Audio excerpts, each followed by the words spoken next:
In 1952, an Air Force plane called C-124 Globemaster II crashed into a big mountain while flying from Washington to Alaska. Sadly, everyone on board, 52 people in total, didn't make it. The bad weather at the time made it hard to find the crash site, and even later, any attempts to locate it failed. But in 2012, a helicopter crew doing a training mission spotted the pieces of the crashed plane on a glacier called Colony Glacier in Alaska. They started looking for more pieces and confirmed it was indeed the missing plane. Since then, every summer for about a decade, different military groups have been helping in an operation called Colony Glacier. They've managed to identify 40 out of the 52 people whose lives were lost in the crash. The soldiers taking part in this mission take their promise seriously to never leave a fallen comrade behind. They believe it's their duty to bring back those who didn't make it. Another discovery comes from the Alps. In 1991, some hikers exploring the picturesque Alps stumbled upon a human body. It was half frozen in ice at the top of a mountain pass between Italy and Austria. At first, the local police thought it might be a mountaineering accident. But in a few weeks, archaeologists started claiming that this guy might have lived more than 5,000 years ago. They eventually gave the frozen fellow the nickname Ötzi. He was named after the nearby Ötzi Valley. He's become quite famous as the oldest ice mummy on record. Ötzi's frozen state might not be as unique as we thought, and that's where things get really cool. Archaeologists have another theory. See, at first, everyone was convinced that Ötzi marked the start of a cooler period because he had been frozen in the ice without any interruptions since he had lost his life. Yet, over the past few decades, glaciers and ice patches worldwide have been melting away like ice cream on a hot summer day. Not just Ötzi, but other ancient relics like bodies, hunting gear, horse droppings, and even ancient skis started to appear. So, archaeologists say there are similar sites. They found quite a few, and they all fit perfectly into this growing field of glacial archaeology. It seems like as the world warms up, it will show even more ancient secrets from the deep freeze. Moving on to another amazing discovery. In 2018, William Taylor and Nick Jarman were exploring the snowy slopes of Mongolia's Altai Mountains. They found an ancient treasure trove hidden in the ice. Inside the trove, they found a well-preserved 3,000-year-old arrow shaft adorned with ochre markings. It was in pristine condition, a rarity for organic items that old. They found other items too, like a bronze arrowhead with bits of animal sinew still attached. All of these relics had been untouched for hundreds of years, since they had been locked in the ice. In Mongolia, rising temperatures have melted ice patches that remained frozen for centuries. Similar discoveries have been made in the Yukon, US, Italy, Siberia, and Norway. Thousands of sites have been identified. Yet, scientists are racing against time to document and preserve these artifacts before they're lost forever. The study of these artifacts challenges the definition of these environments as wildernesses and shows how indigenous people coexisted with nature there. Sometimes people find simple items too, as simple as a sandal. This one, discovered on one of central Norway's mountain passes, indicates that people used this route roughly 1,700 years ago. This suggests that there was less snow and ice in that area back then. The sandal, dating back to around 300 BCE, resembles Roman sandals of that era. Again, in Norway, hunters found an iron sword high up on a mountain, more than 5,250 feet above sea level. There's no nearby burial site, and it's puzzling why someone would have a sword in such a remote location. Archaeologists speculate that the owner might have become lost. Then, in 2011, unusual objects resembling giant slingshots began to emerge as the ice melted. Radiocarbon dating suggests that this particular object was crafted around 400 BCE. It measures over 3 feet long and has knife cuts. Those puzzled archaeologists until one team member recognized them as tang, or pliers, used to secure loads on sleds when transporting hay or leaving for animal food. People in the area used hay sleds with pliers until the 1950s, when tractors became more common. Now, let's get back in time to thousands of years ago. We can easily do that by looking at this woolly mammoth. This creature looks a bit like a cherished but slightly worn-out toy. This ancient giant, whose heyday was 39,000 years ago, is the best preserved mammoth ever found. Even its signature shaggy hair is surprisingly well preserved, having been trapped in glacial ice until its recent discovery in Siberia. This remarkable animal is stepping into the limelight in Yokohama, Japan. Scientists are running tests that might bring this extinct species back to life. When they stumbled upon this female mammoth, they uncovered a hidden treasure, a sample of her blood preserved beneath the ice. So they believe this ancient blood could hold the key to resurrecting the mammoth. They also found well-preserved muscle tissue. She was between 50 and 60 years old when she met her icy fate. The discovery of mammoth blood has reignited debates about the ethics of bringing back extinct creatures, like in Jurassic Park. Their ambitious plan is to implant an egg into a living elephant for a 22-month pregnancy, hoping that at least one living mammoth cell might survive. Hop on, we're going to the French Alps. We are at a spot not far from where an Air India plane tragically crashed 46 years ago. We're accompanied by a diligent mountain rescuer and his neighbor. They went to this area after a bunch of tourists had noticed a strange-looking thingy on a glacier. It was a bag. The Indian embassy in Paris got wind of it, and it was all set on getting that bag. What makes it kinda cool is that it had diplomatic mail and Ministry of External Affairs written on it. The Air India flight was on its way from Mumbai to New York when it took a nosedive in January 1966. It took 117 people on board down with it. Guess what else was inside the bag besides the soaked diplomatic mail? It had a stack of old Indian newspapers. So, alongside those, they also found bits of the plane's cabin, a lone shoe, and a bunch of cables. Totally unexpected treasures on that mountain. During the summer of 2013, scientists stumbled upon a message left behind by a geologist named Walker, who had placed it there 44 years before. That message sort of served as the man's last testament. He passed away just a month after hiding the bottle in the rocks on the island. The content of the message was quite astounding. In 1959, Walker had measured the distance from those very stones to the glacier's edge, and it clocked in at a mere 167 feet. By 2013, that distance had ballooned to 400 feet. Researchers are convinced that this stark contrast between the two measurements underscores the consequences of ongoing global warming. Imagine the melting ice in Norway's mountains as a time machine revealing a treasure trove.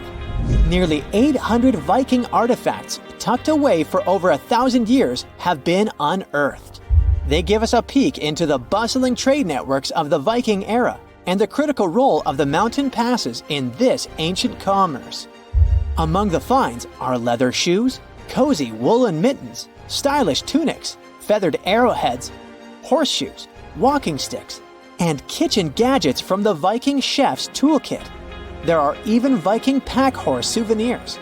These artifacts provide us with insights into ancient travel habits and the peak times when those paths were bustling with activity, and give us a glimpse into the lives of adventurers. Feel that? The ground is shaking beneath your feet. Leaves are falling from trees. It feels as if a mini earthquake happens every few seconds. Bam! Bam! Something's coming right out of the woods towards you. There it is! The first thing you see is giant tusks and a long trunk. Then the creature's entire body emerges from the forest. This is the woolly mammoth. The species went extinct about 4,000 years ago, but now it's right in front of you. And it's not a dream. It might become possible in the nearest future. People are going to try to bring these animals back to life, and a group of scientists is already working on it. So, woolly mammoths appeared about 450,000 years ago in Siberia. Later on, they also settled in North America. Real estate was cheaper then. Then these animals took over Asia and even Europe. These guys were the tallest land animals during the last ice age. They were about 11.5 feet tall. That's as tall as a one-story cottage. That's also 1.5 feet taller than the height of the average modern elephant. But mammoths were much more massive. They weighed about 8 tons, compared to the 6 tons of an elephant. That's like 2 or even 3 big SUVs. Good thing they couldn't drive. Mammoths were so heavy because they had larger heads, as well as longer and more curved tusks. These animals lived in the cold tundra. That's why they needed a layer of fat that was at least as thick as a shoebox. But even that wasn't enough to withstand the cold. So mammoths had dense wool that grew to be as long as a cell phone charger cord. In the winter, the wool on the sides and belly of the mammoth formed something like a skirt, so the animal could lie in the snow and it didn't freeze. Mammoths spent most of their time looking for food, like me. To build up that thick layer of fat and keep their body temperature constant, they needed to eat about 400 pounds of food per day. That's the weight of 2 wild boars. But mammoths were herbivores, which means they ate grass and willow or pine branches. But after the Ice Age, the warming began. The tundra, where mammoths live, began to turn into swamps. The amount of food was decreasing. This caused a drop in the population of woolly mammoths. And now, scientists want to bring mammoths back to life. Using genetic engineering, they hope to recreate the mammoth using its DNA. Of course, this doesn't mean they will create the animal from scratch in a lab. First of all, they need a creature that resembles the woolly mammoth as much as possible. The answer is the Asian elephant. Both the mammoth and the elephant came from the same common ancestor millions of years ago. Their DNA is 99.6% the same. So, scientists only need to add several missing genes to the elephant DNA. This will provide them with fur, necessary fat, long tusks, a large domed head, and other distinctive mammoth features. And the best news is that we do have the mammoth DNA. These animals lived in colder parts of our planet with never-ending winter. This eternal refrigerator has preserved not only mammoth bones, but also their genetic material. Scientists have managed to identify about 60 specific genomes that can help recreate mammoths. The most difficult step is to bring this creature into the world. One option is to remove some DNA elements from an elephant's egg and replace them with mammoth DNA. But this would require a surrogate elephant mother. It would carry the baby for about 2 years, and then the first mammoth would be born. But scientists question this option. Creating a herd of mammoths would take decades and require too many surrogate mothers. Another option is to make an artificial womb. Nowadays, there are successful cases of creating a sac in which an embryo can safely develop. The main problem here is the sac itself. It has to be large and strong enough. It'll hold a developing mammoth baby for 2 years. In the end of this period, it'll have to withstand the weight of about 200 pounds. But it's also important to remember that elephants live in a matriarchal society, just like mammoths did. And when an elephant is born, the first thing it sees is its mother. Their connection remains strong for many years as the baby elephant grows. So many people say that such a way of growing a mammoth is highly unethical. But scientists continue their research. They insist that their goal is to improve the already existing genetic engineering technologies and apply them in the future. This way, we can save endangered animal species. But why should we bring woolly mammoths back to life in the first place? Some scientists believe that these animals played an important role in the planet's ecosystem. These days, the tundras of Siberia and North America are gradually warming up and releasing a lot of carbon dioxide. This contributes to the greenhouse effect, which warms up our planet even more. These tundras are now heavily overgrown with moss. But thousands of years ago, when woolly mammoths roamed these areas, tundras were more like pastures. Mammoths trampled moss and felled trees. They were some sort of ecosystem engineers. It's believed that the return of mammoths to these areas might help bring them back to their original state. Restored pastures will keep the soil from eroding. They may even be enough to decrease the production of harmful carbon dioxide. Recently, ecologists have brought many bison and other animal species to the vast expanses of Siberia for the same purpose, but some scientists believe that woolly mammoths would do a much better job. If this experiment turns out to be successful, people would have an opportunity to bring back to life a huge number of extinct animal species. Unfortunately, there's a limit to how long animal DNA can survive in fossils. If these fossils are hidden a few feet underground, DNA can last from 1,000 to 10,000 years. If the fossils, let's say, are in the ice in the Antarctic, DNA can remain intact for several 100,000 years. Unfortunately, it means we would never be able to recreate dinosaurs. They went extinct about 66 million years ago, and people just don't have any access to their DNA. But we could bring back some animals that disappeared not so long ago, like moa. It's a species of flightless birds. The largest of them was as tall as the woolly mammoth and weighed as much as a scooter, but the smallest species could be the size of a turkey. They lived in New Zealand and were isolated from the outside world for almost 80 million years, but they became extinct after the first people arrived there. Or stellar sea cow. This was the largest aquatic mammal after whales. These sea cows were as long as a limousine, and they weighed more than African elephants. Stellar sea cows had a very lazy lifestyle. They lived near the shore and ate algae, mostly seaweed. Scientists believe they didn't even know how to dive. Even though elephant birds were indeed birds, they couldn't fly. These creatures were twice as tall as an ostrich and weighed 10 times as much as the average person. They lived in Madagascar and, like ostriches, laid eggs. Although elephant birds became extinct almost 1,000 years ago, people still find their eggs. Scientists managed to get the DNA of these animals and analyze it. It turns out that the closest relative of the elephant bird is the kiwi. It's another kind of non-flying bird about the size of a domestic chicken. Pinta Island tortoises used to rest for 16 hours a day. They also drank a lot of water and could store it like camels. Each animal has its own role in the ecosystem, as well as in the food chain. The disappearance of one animal can cause huge problems for others. Such a chain reaction can wipe out an entire ecosystem. For example, dinosaurs didn't disappear instantly after the meteorite collided with Earth. The impact caused fires all over the planet. This decreased the amount of food for plant-eating dinosaurs. When they disappeared, meat-eating dinosaurs began to starve. And then all dinos gradually vanished off the face of the Earth. Many scientists think people do need genetic engineering technologies that can bring back extinct species.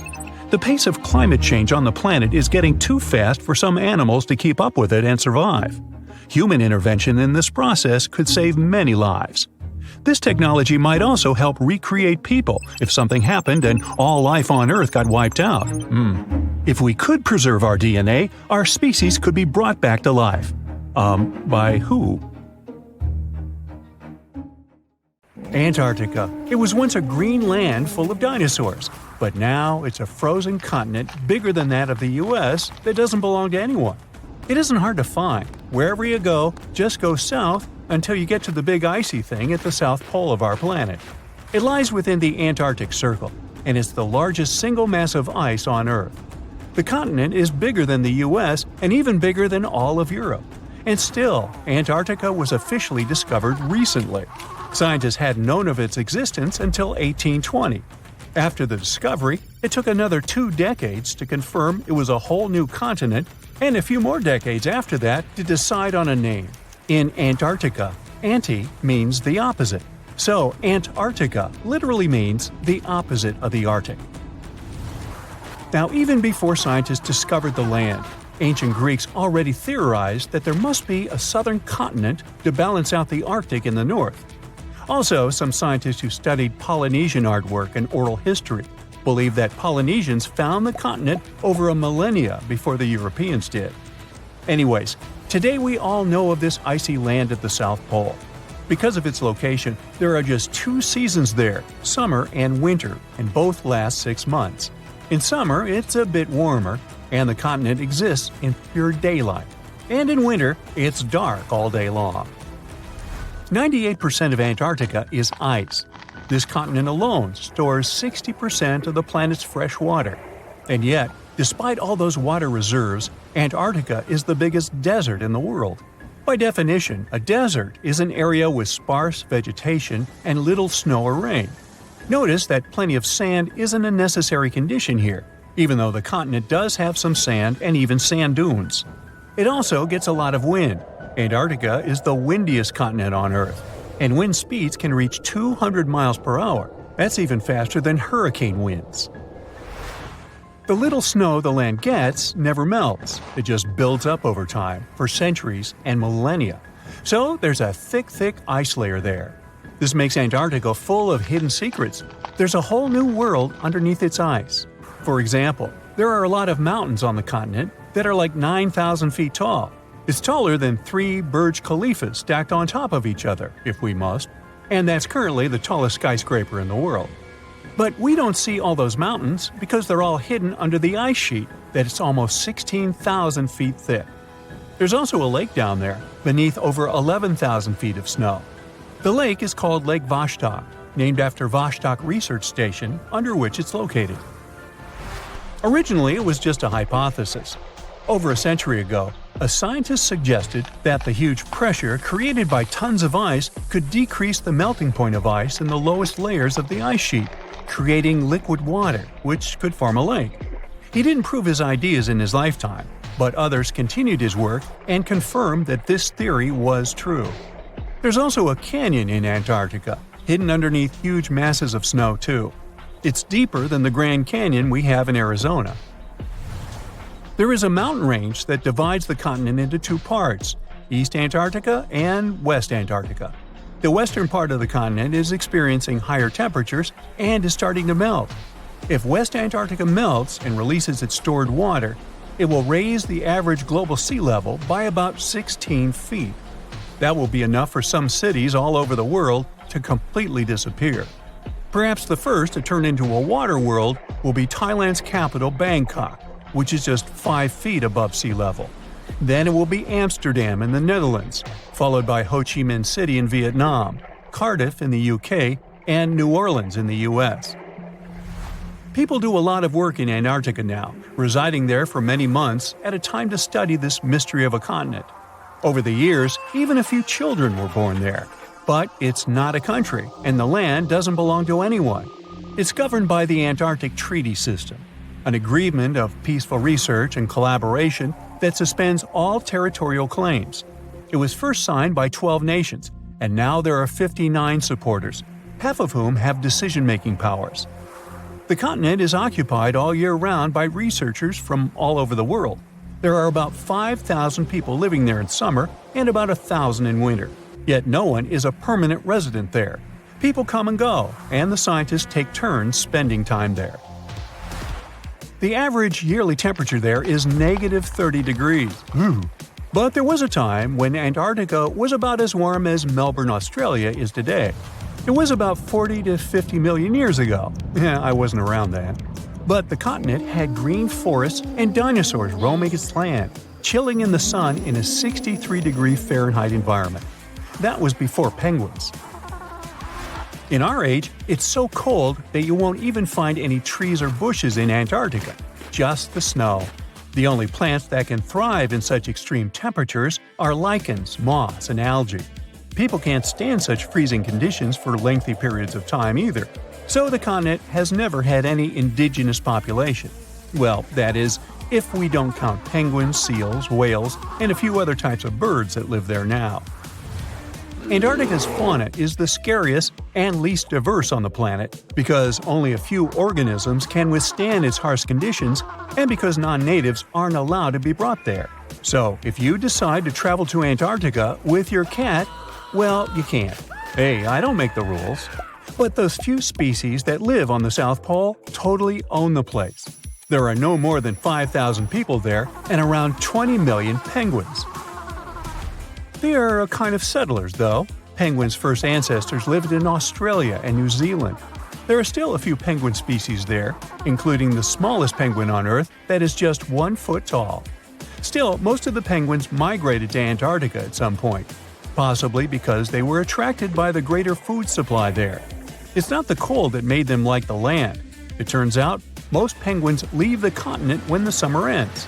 The only ones that stay there are male emperor penguins, and they do it to warm and protect eggs left by their mates.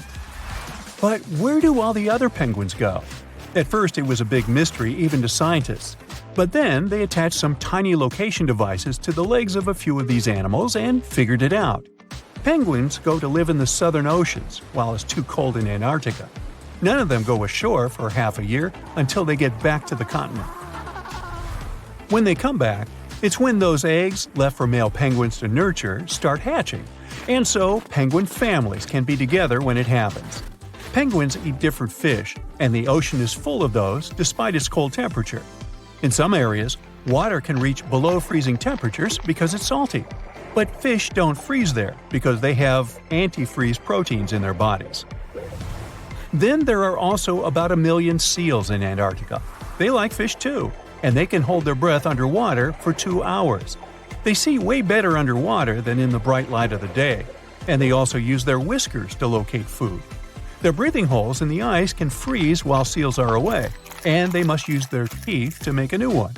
Seals can even sleep underwater and then resurface occasionally to get some air without waking up. I can appreciate that. We've all dreamed of visiting the Arctic and witnessing the natural wonders of polar bears frolicking on ice floes or the aurora borealis dancing across the sky. Well, sorry to break it to you, but you won't find any tourists flocking to Antarctica anytime soon. Why, you may ask? Let's dive into it. First off, where is Antarctica? It's located in the southern hemisphere, specifically at the South Pole.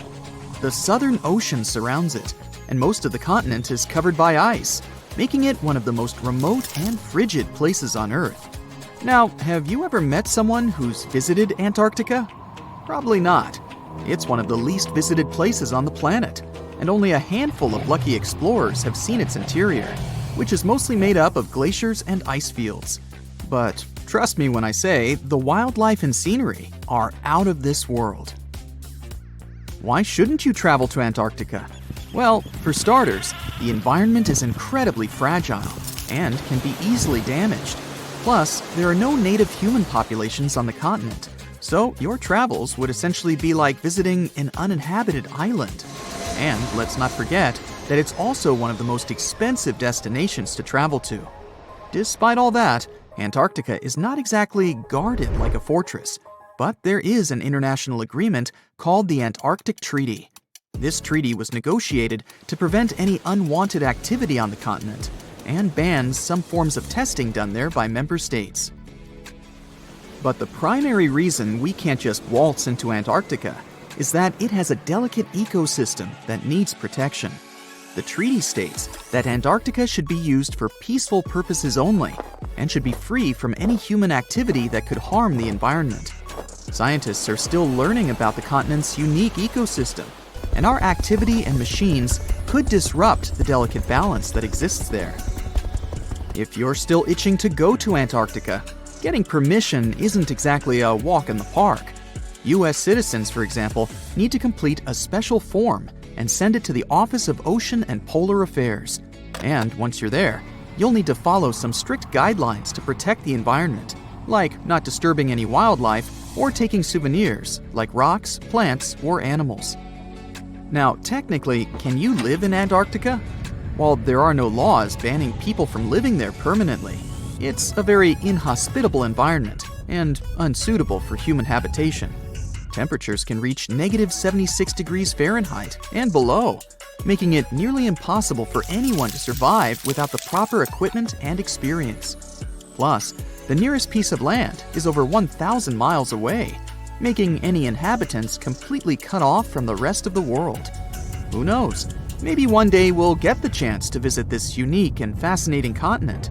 But until then, let's admire it from afar. Let's now talk a bit about the discovery of Antarctica. Unlike other places that were already inhabited, Antarctica never had a native human population. Ancient Greek philosophers had an idea about the continent and called it Antarctos, meaning opposite the bear.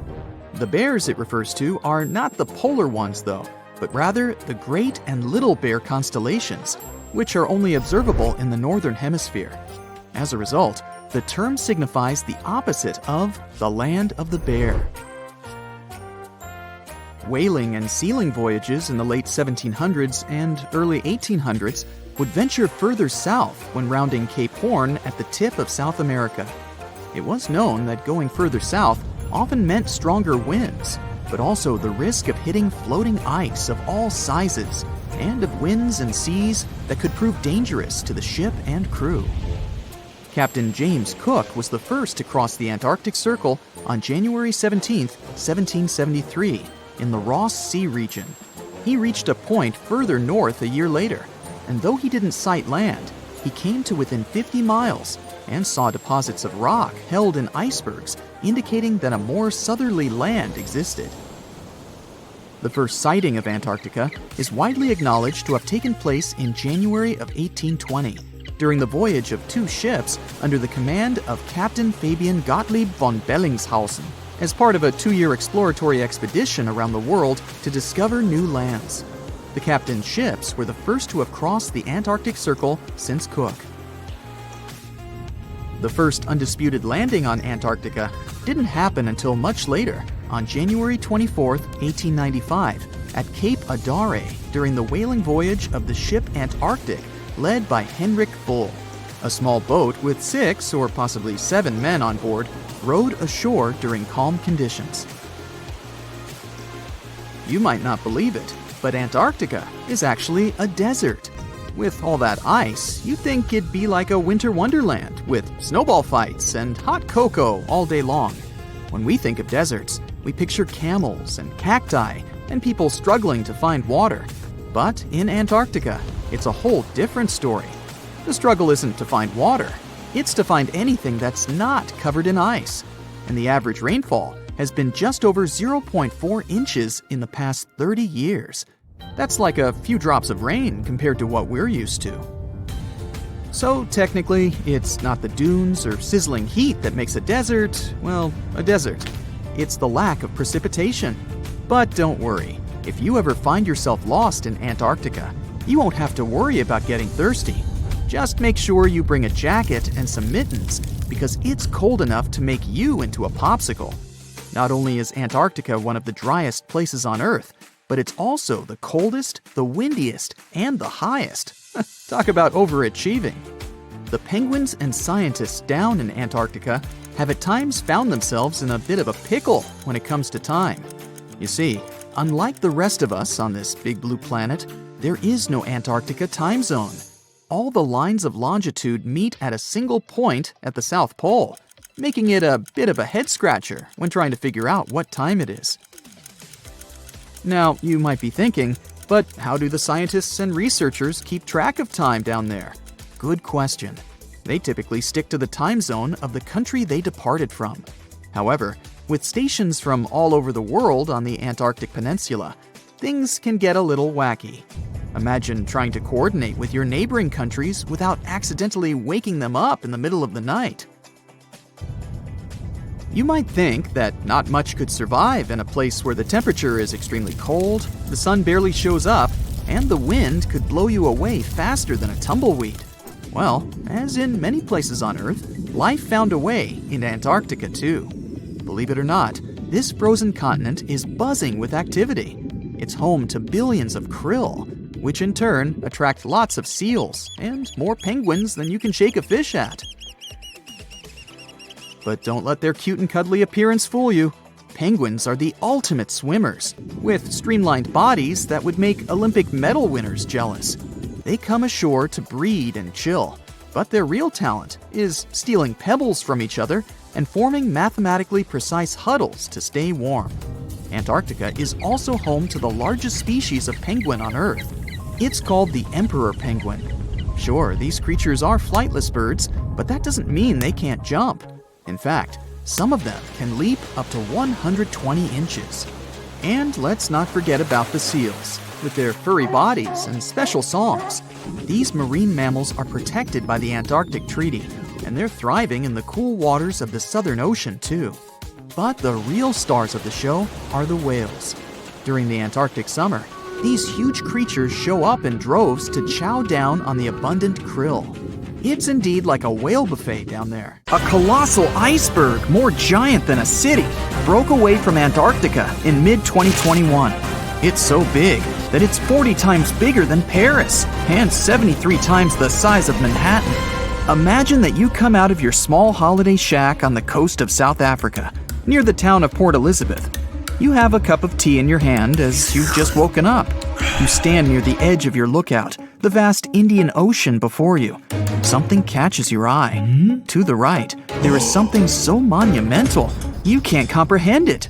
It's a giant slab of ice, 300 feet high, and stretching away many miles, as far as the eye can see.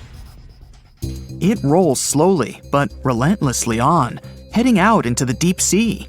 If it goes far enough, it could reach the western coast of Australia. Playing in front of it are a pod of dolphins, like they sometimes do off the bow of a ship.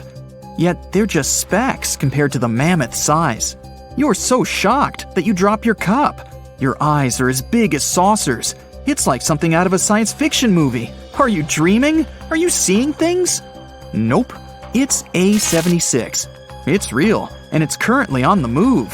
What could happen to it is anyone's guess. Well, scientists have a few theories, but let's get a grasp of its size first. The iceberg is 110 miles long and 16 miles wide. It's basically the shape of a gigantic finger. If you were standing at the coast of Dover, looking across the English Channel toward France, the iceberg would be almost as wide. The channel is 21 miles across at its narrowest. That means approximately 2/3 of that distance would be filled with the iceberg. That's if it were drifting finger pointing down, so to speak. If it were facing the other way, it could still enter the English Channel, but as it got closer to the narrowest points, it would smash into the coasts of both England and France. It would go up over land. It would slide over the green fields of England, the white ice bold against the rich green. It would cruise past the vineyards of France. It was temporarily lowering the temperature of everything around it. Those grapes would be like jelly crystals. It would skim right over highways, cars stopping to observe this colossal thing, like a visitor from another galaxy. You could pluck chunks off it for your drink as it sailed past. Failing that, you could scale it and go ice climbing, right on the outskirts of London. It would certainly be handy in the summer. But let's get back to what actually happened, and what scientists think will happen to it. As of the beginning of 2022, A76 is the world's most giant floating iceberg.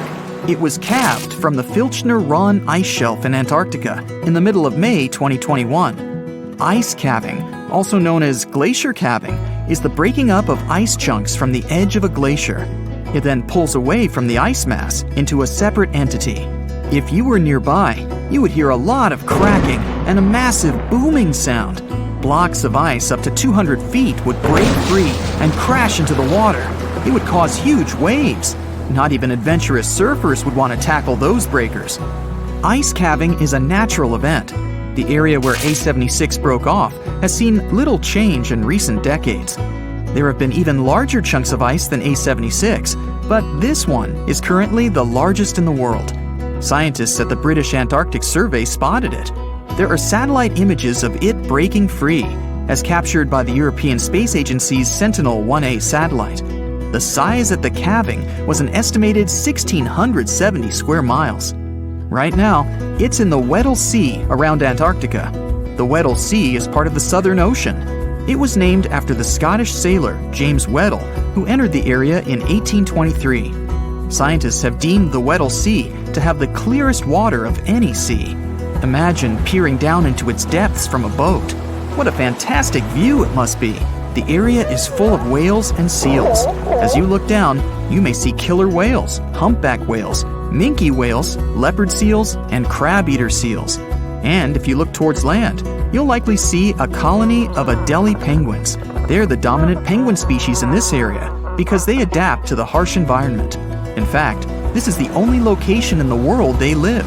What an incredible array of wildlife to observe, all from the comfort of the ship's deck, while you drink another cup of hot tea. It gets pretty cold in these parts. To get an idea of what could happen to A76, scientists refer to other data, such as the even more enormous iceberg called A68.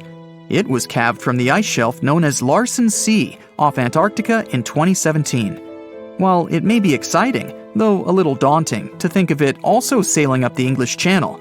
A68 floated out to warmer seas and, by early 2021, had all but dissipated. That was a relatively quick demise. Some icebergs have been observed floating around for up to 18 years. Suppose they remain in the relatively cold waters. It all depends on where A76 decides to go. Satellites have helped scientists keep track of these monstrous movements, whereas they would go unnoticed in the past. That's how they know that by day 148, this iceberg had split into 3 fragments, imaginatively titled A76A, A76B, and A76C. The numbers might be boring, but they're based on the Antarctic quadrant in which they were first sighted. If these enormous chunks do break up entirely, it will not add to rising sea levels because it was already part of the floating ice shelf. Imagine these ice chunks in your glass. They already take up a certain amount of space. They will simply change form into water. Icebergs like this one are different from glaciers or ice sheets found on land. Those are the things that help to raise sea levels when they break off and melt. For example, if the whole of Antarctica's ice sheet were to melt, it could raise sea levels by nearly 190 feet. If you think A76 is enormous, and it clearly is, there was another that makes it look small in comparison. On record, the largest iceberg was sighted in November of 1956, 150 miles west of Scott Island in the South Pacific Ocean. Ironically, it was seen by a ship known as the USS Glacial. It was sized over 12,000 square miles. This iceberg was larger than the country of Belgium. What may happen to the chunks of A76 will depend on a few factors. Ocean currents can make a significant impact, and wind direction and speed can too. They may move closer to coastlines, where they can freeze into pack ice. They can also drift into shallow waters and hit the seabed, called seabed gouging.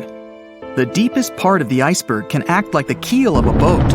It digs into the ocean floor, but the sheer size of the iceberg keeps it moving. Soon it's tearing up the floor, creating a long, narrow furrow or a gouge.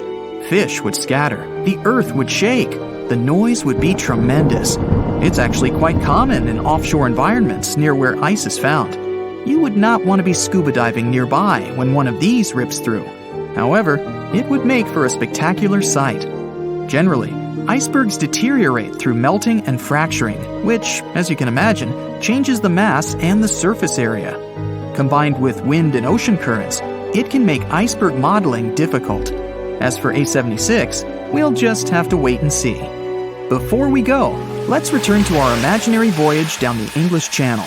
The island of ice, 73 times the size of Manhattan, with its gigantic frosty finger pointed down toward the Celtic Sea, rolling steadily onwards, unable to be stopped. Hundreds of thousands of people have flocked to the coasts of both England and France to watch this extraordinary spectacle as it cruises by. On top of the ice, there are thousands of penguins playing happily. They almost look to be waving back to the abundance of sightseers who cheer them on their way, the children jumping with joy at the most spectacular sight they've ever witnessed. A beam of electric light pierces the darkness over the calm waters of the Atlantic Ocean. The Titanic is quietly making its way through the waves, its passengers asleep, when suddenly a monstrous white shape is caught in the light beam. The fateful iceberg is about to rend the side of the legendary ship.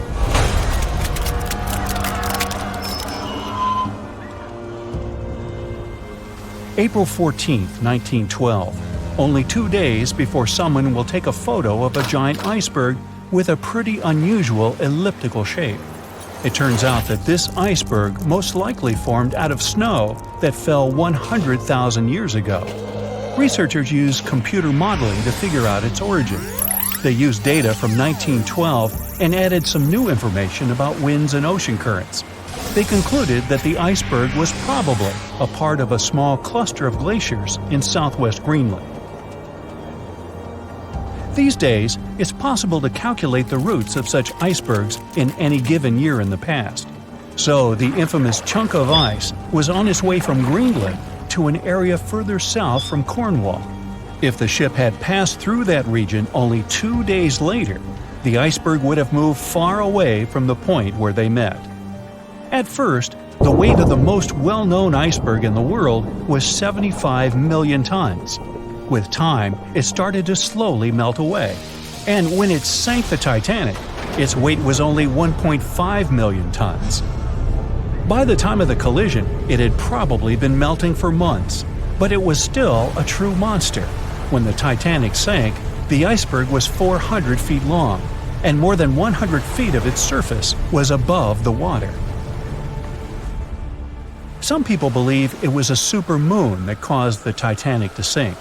That night, there was a rare lunar event. It hadn't happened for 1,400 years. In normal conditions, the iceberg wouldn't have traveled so far south without melting and losing the largest part of its mass. But the supermoon could have been the reason for an unusually high tide that pulled the iceberg away from the glacier way faster than usual. There's a specific type of bacteria that slowly consumes the remains of the Titanic. Salt corrosion, ocean currents, freezing temperatures, plus this rust-eating microorganism might consume the entire wreckage. American actress Dorothy Gibson was aboard the Titanic. She survived, and when she arrived in New York, she started filming a movie called Saved from the Titanic almost right away. The movie was released only a month after the Titanic sank, and in the movie, she even wore the same shoes and clothes she had during the actual disaster. The movie was a big success at that time, but the only known copy was destroyed in a fire. 14 years before the Titanic sank, a novella called Futility had been published, and it seemed to have predicted the whole event. The plot centered around a fictional ship called the Titan that sank during its voyage. The Titan was almost the same size as Titanic, and they both went to the bottom in April. The reason was hitting an iceberg, too. Both the real and fictional ships were described as unsinkable, and both of them had the legally required number of lifeboats, which, as it turned out later, were nowhere near enough. We've seen it in the movie, but there were some real-life love stories happening on the Titanic, too. 13 couples even took a trip on the Titanic as part of their honeymoon. One of the couples owned Macy's department store in New York. Once it became clear the Titanic was rapidly sinking, the woman refused to go into a lifeboat without her husband.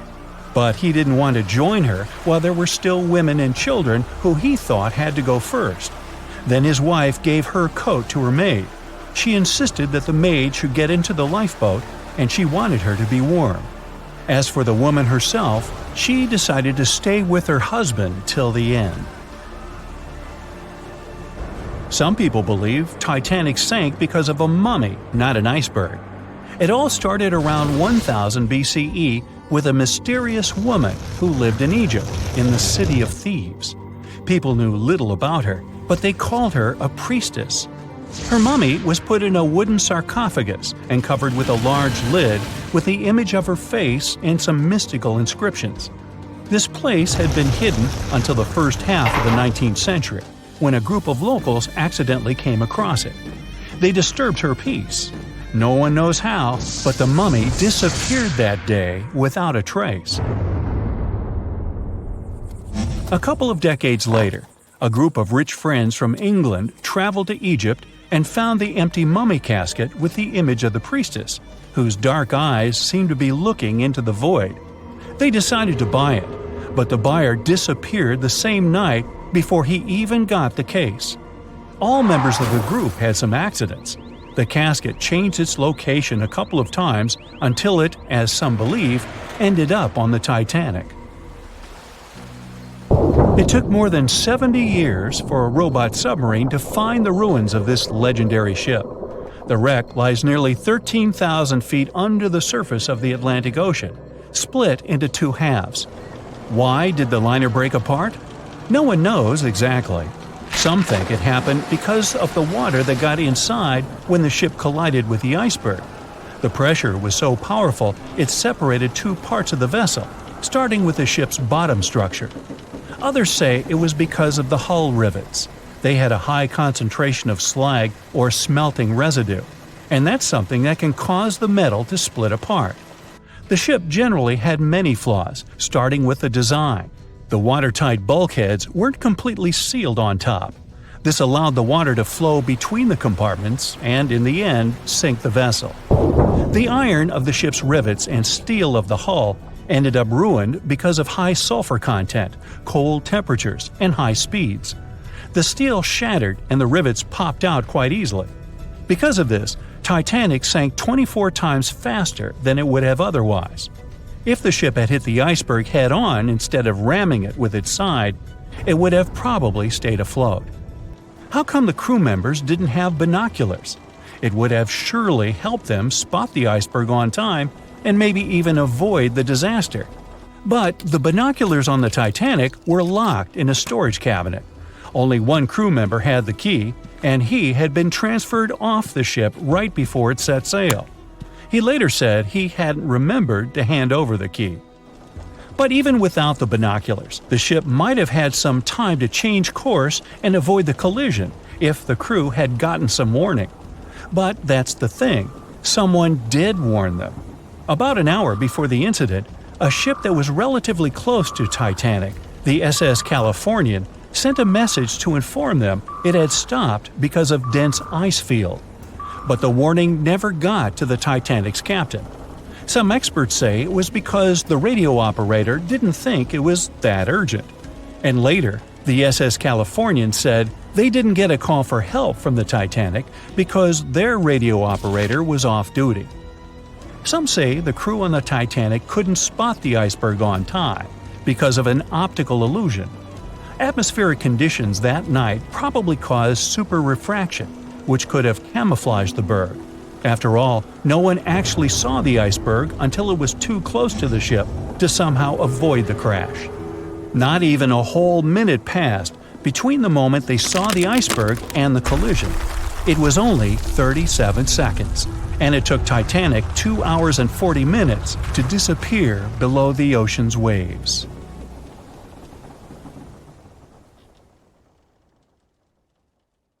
Meet Ötzi, or the Iceman, a natural mummy. He lived sometime between 3,350 and 3,105 BCE. He was discovered in 1991 in the Ötztal Alps, near the borders of Austria and Italy, and yes, the nickname derives from the name of the mountain. Ötzi is Europe's oldest known naturally mummified human. Ötzi was 40-something when it happened. Science is awesome. We even know that he was left-handed and lactose intolerant. He was wearing shoes stuffed with grass and laced with aurochs leather. He also had a fur hat and carried a backpack with everything he needed to quickly make a fire.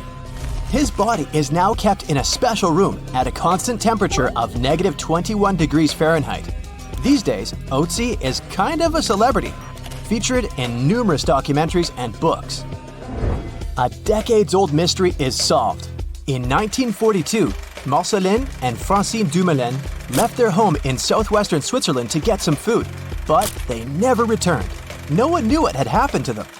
A ski resort worker solved the mystery 75 years later. He found two people dressed in 1940s fashion in ice. DNA tests revealed that they were the exact married couple. The couple had 7 children. After their parents' disappearance, the children never stopped looking for them. One of the children, Audrey Dumoulin, said she wouldn't wear black to the ceremony. She thought that white would be more appropriate since it represented hope, which she never lost. I'll take you back to 2016, an ordinary summer day. A gold miner was traveling in search of gold in Canada. He spotted something in the melting ice. He got closer. A treasure greeted him. Well, a treasure for science. The miner found the oldest and most complete wolf mummy ever discovered in the world. This wolf was part of an ecosystem that no longer exists today. The local people named the 57,000-year-old pup Zur, meaning wolf in their language. Experts have been able to get a glimpse of what Zur's life was like thousands of years ago. They've discovered that she mainly ate fish and other seafood instead of large mammals. Previously, scientists assumed that Yukon wolves mainly fed on bison or musk oxen during the Ice Age. You're hiking Mont Blanc in the French Alps. You see a small metal box blinking at you from under the ice. You slowly approach it. Oh, it's full of jewelry worth $340,000. This is a real story. The person who found the box handed it to the police. It turned out that there were hundreds of diamonds, rubies, emeralds, and sapphires inside. The markings said, "Made in India." Police already knew there were 2 major incidents regarding Indian Airways around the area, but they dated back to 1950 and 1966. The box had been hidden under the ice for at least 5 decades. Experts couldn't identify the owner of the previous gems. They believed that the box belonged to a passenger who was going to New York to sell the jewels. Well, let's hope the buyer didn't make any prepayment. Every year, new stuff comes to the surface in the area when ice melts. For instance, newspapers with headlines from the time when Gandhi became India's prime minister. Climbers also routinely find luggage and other personal items there. Let's travel 39,000 years back in time. Meet Yucca, the woolly mammoth. Yucca is special because it's the best preserved mammoth ever found. Local tusk hunters discovered it in 2010. Yucca became a natural mummy thanks to the ice preserving it. Scientists made analyses that revealed that Yucca was a 6-year-old female mammoth. Now, how about some ice worms? Yes, those do exist. They live on glacial ice in Alaska, Washington, Oregon, and British Columbia. They spend their whole life on ice. You can see them on the surface of glaciers 2 times a day, in the evening and in the morning. They go up to feed on snow algae. Scientists call them a scientific paradox. When temperatures are low, any creature's bodily reactions slow down and energy levels drop. Cold-blooded creatures like worms become sluggish when it gets too cold. But the laws of nature don't seem to apply to ice worms. They thrive and are very active when it's freezing cold. But as glaciers are melting, ice worms' habitats disappear too. Ice worms can be up to 1 inch long and are black or blue in color. Fun fact, there are stories and songs about them. Supposedly, they give glaciers' ice their blue color, but it's just a myth. This horned lark is an Ice Age animal. Not the cartoon, the actual one. Local fossil ivory hunters found this frozen lark in Siberia in 2018. Luckily, they notified experts about their discovery. After the examination, scientists found out that the bird had lived around 46,000 years ago. The most interesting thing is that the bird was in such good shape, considering that it had been under ice for millions of years. Experts say that the lark looked as if whatever had happened to it occurred just a few days ago. Turns out, the bird lived in the same era as other Ice Age animals, for example, mammoths. This book was lost for decades. It belonged to George Murray Levick, a surgeon and photographer. In 1910, he was on an expedition to Antarctica. Levick and his teammates spent months observing penguins, but they had to drop everything due to harsh weather conditions. Levick and his team were trapped in the area. They survived by digging a tight ice cave. Eventually, a ship managed to get to a nearby location and they were saved. But Levick left his notebook behind. It had lists of dates, subjects, and photographs he took at Cape Adare. Most pages of the book got dissolved, yet experts managed to save what was left of it. The notebook was published a century after it had been written. Look at this bone. It belongs to a scimitar cat. The bone was found in Klondike, Alaska. What makes it unique is that scientists managed to extract DNA from it. They found out it was a pre-Ice Age animal, more than 50,000 years old. Scientists used to assume there weren't any scimitar cats in the world, but this bone debunked previous theories. Plus, researchers found out that these cats had had natural hunting abilities, good eyesight, and endurance for long-distance running. At one point in the past, the number of animals the cats hunted started to decline, and ultimately, scimitar cats were outcompeted and eventually disappeared. Not just iceworms, but also viruses live in ice. Researchers revived 33 types of ancient viruses, which had been frozen 15,000 years ago. 28 of them were unknown to science.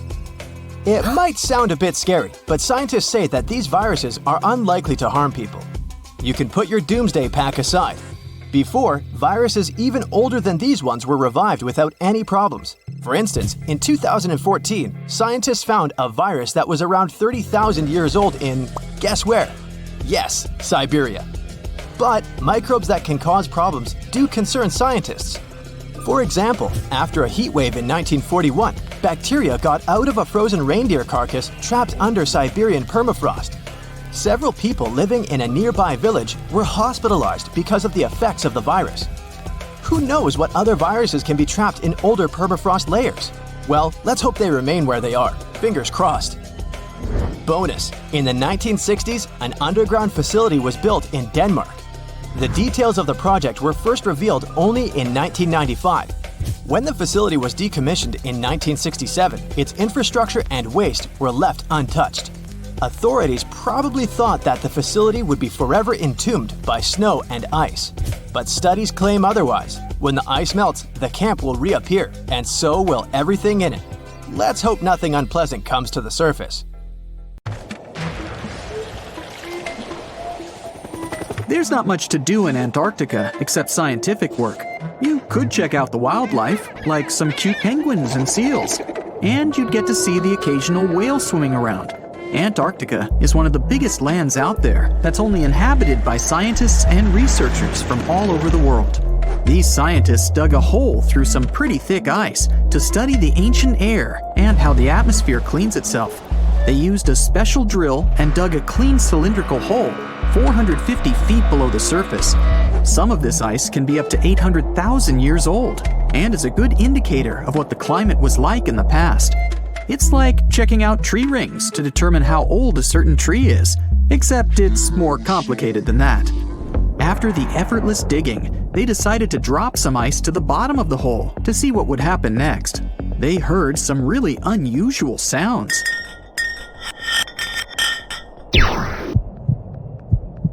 It felt like being on a spaceship traveling through a bunch of obstacles with many rocks smashing into each other. The pitches changed over the quick descent of the block of ice, ranging from high pitch and ending with a low heartbeat-like sound. The scientists were puzzled when they first heard this and dropped some more ice, only to find out that the same type of sounds were being produced, just in different variations. They couldn't tell what was down there and, more importantly, why these kinds of sounds were produced. Antarctica boasts quite a few volcanoes, many of which are under super thick sheets of ice. Scientists discovered 91 volcanoes and claimed there could be more, potentially making it the most extensive volcanic region in the world. While they were doing regular scientific research, they came across many unmistakable large cone-shaped figures underground. Some were as deep as 2 miles in the ice. Some of the peaks were over 3,000 feet tall and dozens of miles across. But on the surface, it's as plain as a sheet of paper. They may have dropped that block of ice inside an actual volcano that they were standing on, but it's unlikely. Even though the underground volcano presence was discovered by accident, there's a small chance they were actually standing on one where they had their workstation set up. It's more likely that they worked in an area where studying ancient climates is easier and less dangerous than other places. They collect ice samples and study them in a lab. It's like discovering a prehistoric insect embedded in amber millions of years ago when dinosaurs used to roam the land. But instead of little bugs, scientists study ancient dust, air bubbles, sea salts, volcanic ash, and anything else that may have come from the environment. They can practically tell how the climate was during that time. These ice samples might show that Antarctica's western ice sheet melted when the Earth's climate warmed up. If it did, then it's likely to happen again. That would mean sea levels rising, affecting coastal cities and small remote islands. But scientists aren't sure it's true, despite some evidence to back it up. The process of studying ice samples can take a week or even a year, depending on what they find. They crush or melt the sample bit by bit. And like those tree rings, the deeper the layer, the further we go back in time. In order to study ancient bubbles trapped in ice, researchers have to crush the samples under a vacuum hood to keep the air out while extracting the air and putting it in vials. There are various instruments and devices to study the ice samples, but because it's so sensitive to damage, each measurement must be in a clean room setting so that nothing gets compromised. The scientists have to wear proper bodysuits and many layers of gloves and constantly get ventilated. even something as tiny and insignificant as a fingerprint can ruin a sample. They look for certain patterns to see changes in the atmosphere's composition and temperature. But dropping a few blocks of ice down a hole wouldn't be so bad. The reason why it made such a peculiar sound is the same reason why a moving car sounds different when it's honking than when it's stationary. The scientific word for it is the Doppler effect. It's an obvious change in the frequency of a wave with respect to an observer who is moving relative to the wave source.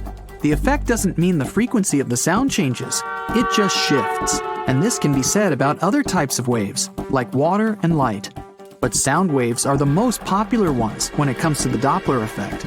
So, when the scientists dropped the ice block down the bottom of the hole, the sound waves traveled back up and bounced around the narrow tube where they drilled.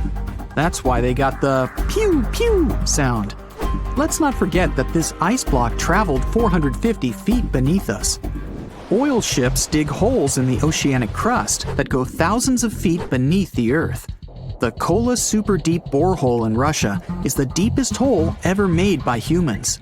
It goes more than 40,000 feet below the surface and took almost 20 years to reach 7.5 miles. Below it is only half the distance to the mantle. In terms of the whole Earth, this very deep hole is literally scratching the surface. This wasn't a hole to dig for oil, and wasn't in the ocean either. The drilling was stopped in 1992 when the engineers found out that the temperatures were 100 degrees Fahrenheit higher than they predicted. And then it was abandoned, and it's just been a barren hole now. But that's the closest we've dug to the center of the planet. The scary thing is that some of the workers on the site could hear voices coming from within. All the way in Yemen, an ancient hole exists in Barhout, in the east of the country in the middle of the desert. It's actually closer to Oman than to the capital Sana'a. This hole has puzzled experts and locals. Unlike the holes in Russia and Antarctica, this wasn't man-made. Or was it? It's been around for many years, and the locals try to steer away from it. They don't even like talking about it, since they claim it brings bad luck to those around it, or to whoever utters its name. They claim it was created as a prison for spirits, but many rule that out. The hole is 98 feet wide and somewhere between 330 to 650 feet deep. You can also hear strange sounds coming from the inside. But according to some scientists, the well has little to no ventilation and barely has any oxygen down there. So it's unlikely that anyone, or anything, lives down there. The Challenger Deep in the Mariana Trench caught some low-pitched grumble sounds in March of 2016. Some of these grumbles were followed by screeches. They caught these sounds in a span of weeks, using a titanium-encased microphone so that the immense pressure of the lowest point on Earth wouldn't crush it. They had to lower it slowly as well, since it's 1,000 times the atmospheric pressure at sea level. For 23 whole days, the microphone recorded typical sounds of whales passing by and boats sailing across from above, and even rumbles of nearby earthquakes, but they still couldn't determine what caused those initial sounds. The researchers couldn't understand if the noise from the bottom of the Mariana Trench was caused by humans or was natural. They also wanted to know if these sounds affected marine life, like dolphins and whales that rely on echolocation. They still can't figure it out, but scientists estimate that the ocean is about 10 times noisier than it was 50 years ago. With technological developments in shipping, submarines, and underwater construction, the ocean will only get louder with time. Northern lights come with sounds, which nobody talks about. They're usually audible when the auroras are at their most powerful presence.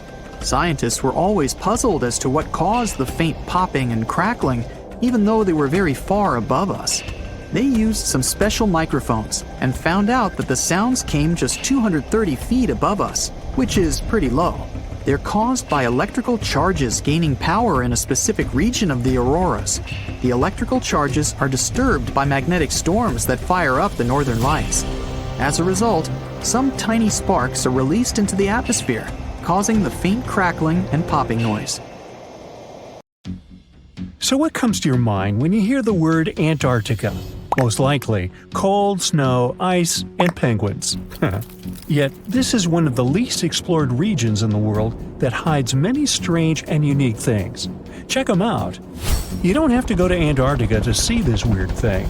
All you need to do is open Google Earth and move to one of the southernmost islands of Antarctica, King George Island. Recently, internet users have noticed a large and pretty strange cave entrance there. Where does this wide, dark passage lead? People started making suggestions. It's the entrance to a secret base or some laboratory. This is the part of the spaceship that crashed there thousands of years ago. This is the door to the ancient city of Antarctica. Perhaps there's a giant rock mountain with an ancient cave beneath all this snow and ice. Well, there's some ideas. Users have calculated the approximate dimensions of this cave. It might be about 74 feet high and 250 feet wide. You could hide a Boeing passenger jet in there. Nature probably created this entrance. This is a logical explanation, but there are two strange factors. First, take a look at the foot of the mountain. It seems that there are steps there. They're dark in color, as if they're made of stone. And if you look closely, you can notice something similar to human footprints. Has anyone entered this cave? Or maybe someone is still living there now. The second oddity is the disappearance of the mysterious finding. For the first time, people noticed it in a Google Maps snap in 2007. Then the entrance disappeared. Then it reappeared a few years later. After that, it vanished. And in 2022, people saw it again. Perhaps old snow melts, a new layer falls, and then the wind blows it away and the cycle repeats. But the alleged steps leading deep into the cave make one doubt the natural origin of this tunnel. You can easily find the coordinates on the internet and visit the cave via Google Earth. You might see something there and tell the world. There's another strange thing people discovered with the help of Google Earth. In 2020, one user found a strange object that looked like a giant ship 100 miles off the coast of Antarctica. It was covered with ice and snow and lying on its side. It looked like a cruise ship. You could notice the windows, the deck, and the bridge. But not all people agreed with this. Some claimed it was a spaceship. Others said it was some kind of secret building. The user who first noticed the ship stated that its size was about 400 feet, which is the perfect length for a passenger vessel. But what is this ship doing in such a remote place in the middle of a glacier? How did it get here? Who was its captain? No one has found the answers to these questions yet. In 2016, people using Google Earth discovered a photo of an unknown sea monster floating off the coast of Antarctica. This creature resembled a giant squid with a length of about 200 feet.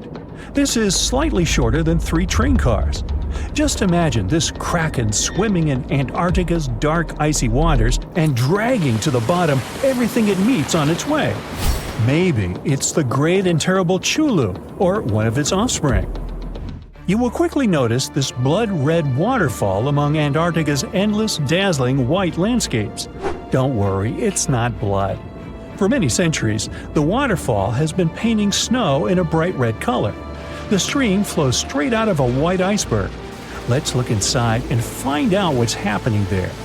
Millions of years ago, there was a small crystal-clear pond, but then a glacier formed around it. A thick layer of ice and snow blocked sunlight, heat, and oxygen access. For millennia, the reservoir remained in this cold vacuum. But at one point, the water made a hole in the icy wall and broke out. When this salty water comes into contact with oxygen, it immediately turns scarlet or rusty. Antarctica is the only place where you can find such a unique natural phenomenon. One of the driest places on Earth is located in Antarctica. It's one of the most lifeless deserts in the world, the McMurdo Dry Valleys. In this desert, you won't see the scorching sun, hot sand, and cacti. A desert means a place with a lack of precipitation and life.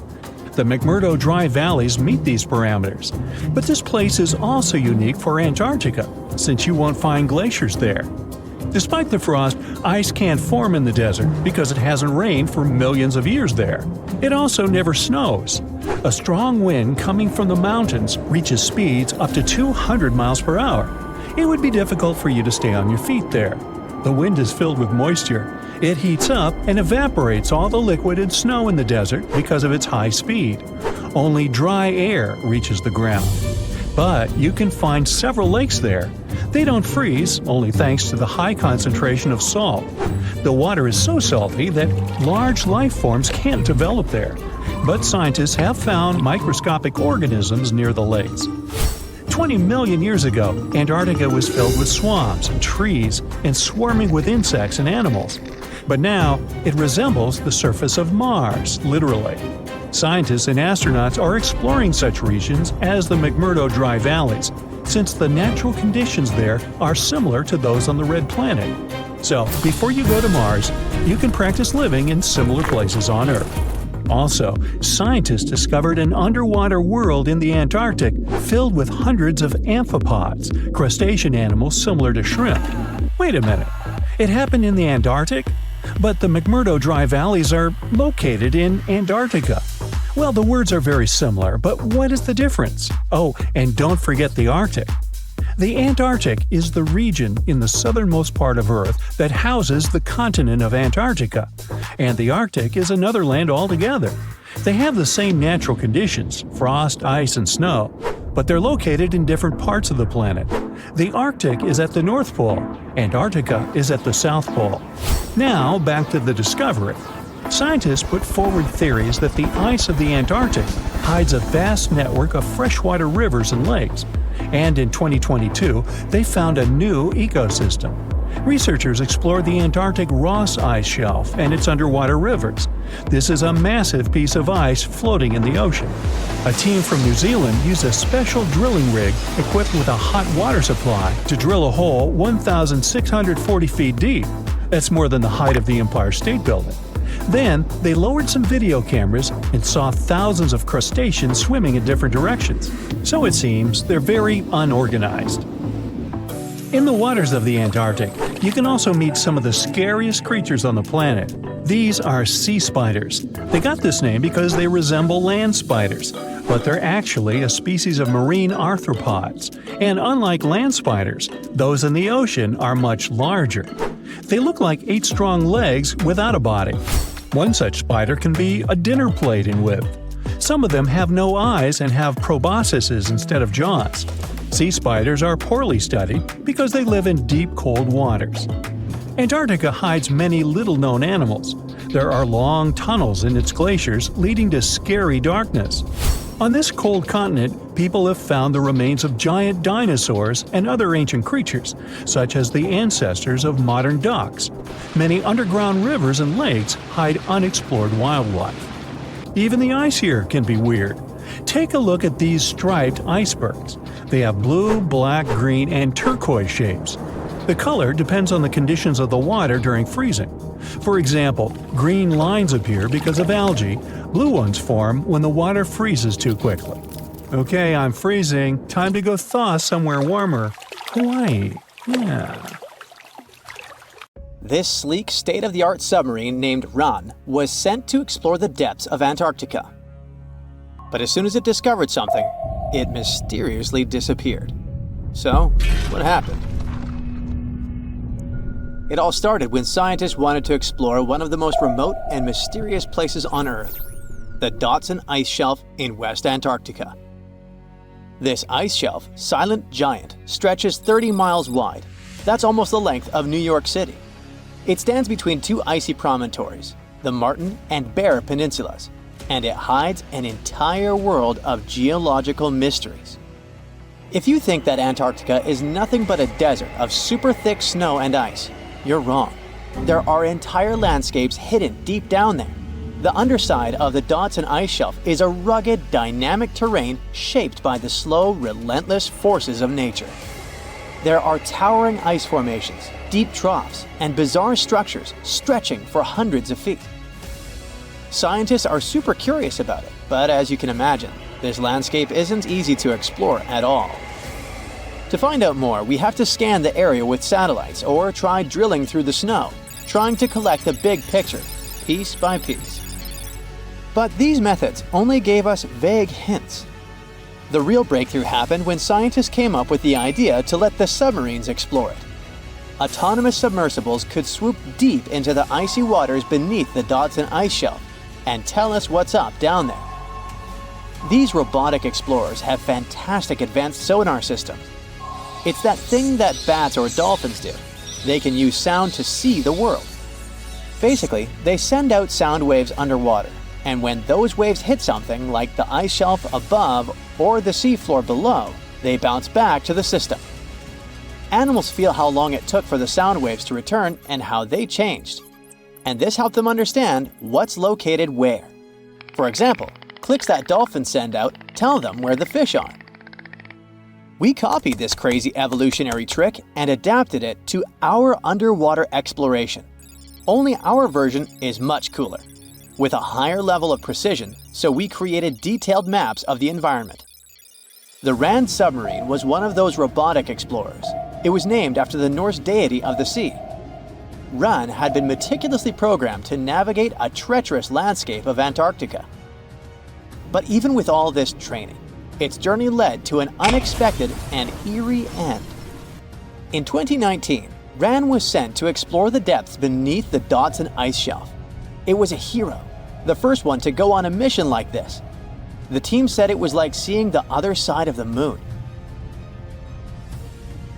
For 27 straight days, it worked tirelessly.